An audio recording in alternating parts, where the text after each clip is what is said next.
NDLI Chirag Paswan मेरे साथ हैं। चिराग जी, विपक्ष ने नो कॉन्फिडेंस मोशन दिया है, क्या कहेंगे? किस लिए दिया, मैं समझ नहीं पा रहा है। किस बात का अविश्वास?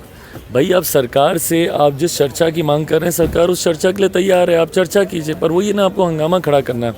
आपके पास एक बच्चे की तरह आप जिद पे हैं कि भाई मुझे सिर्फ यही ही खिलौना चाहिए और इसी रंग में चाहिए। एक नियम में बांध रहे हैं। पीएम के जवाब पे आप एक राउंड चर्चा तो करवाइए। थर्सडे से पार्लियामेंट चला हुआ है, तब से मानते अभी तक चर्चा हो गई होती। उसके बाद अगर आप सरकार के जवाब से अगर आप संतुष्ट नहीं होते तो आपको जो आपको कदम उठाना था कीजिए। बट इन एंटीसिपेशन हाउस को नहीं चलने देना उचित नहीं है। ये विपक्ष ये कह रहा है कि वो इसलिए मजबूर है नो कॉन्फिडेंस मोशन लाने के लिए, कम से कम इसी बहाने चर्चा होगी। आप लोग बेसिकली कहते तो हैं, सत्ता पक्ष कहता है कि वो चर्चा चाहता है, लेकिन बेसिकली करवाना चाहते हैं आप लोग, नहीं चाहते हैं वो चाहते हैं। वो अभी हाँ करें, 12 बजे से चर्चा शुरू हो जाएगी। पर हाँ तो करें भाई, शुरू तो करें चर्चा। नो कॉन्फिडेंस क्यों? क्योंकि उनको से पीएम से जवाब चाहिए ना, और उसके तहत पीएम का जवाब बनेगा, तो इसलिए उनको से पीएम से उनको जवाब चाहिए। ये ज़िद गलत है।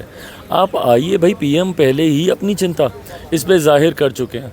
और भाई, कौन सा देश का प्रधानमंत्री होगा जो नहीं चाहेगा कि अगर ऐसे ज्वलंत विषयों पर चर्चा हो और अगर सकारात्मक सुझाव सामने आएँ तो उसका लाभ अंतोगत्वा सरकार को ही होगा ना। तो हम लोग तो चाहते हैं कि चर्चा हो, आप अपने सुझाव दीजिए, बताइए, और हम सब मिलकर एक निष्कर्ष पर पहुंचे, ताकि अंतोगत्वा जो सबकी चिंताएं और चिंताओं के साथ सबका लक्ष्य भी एक है। जो विपक्ष चाहता है वही सत्ता पक्ष भी चाहता है। तो एक साथ एक प्लेटफॉर्म पर आकर अगर हम लोग इसके सोल्यूशन पे काम करें, बट सोल्यूशन करना नहीं, इनको सिर्फ पॉलिटिक्स करनी है। विपक्ष का जो अविश्वास प्रस्ताव है गिरेगा, इसको लेकर आप लोग कॉन्फिडेंट हैं? इसको लेकर सब कॉन्फिडेंट है भाई। इसमें तो खैर कहीं कोई गुंजाइश ही नहीं है। मतलब उनको भी पता है कि उनका संख्या बल क्या है क्या नहीं। बिल्कुल, all the India allies are together, strongly together.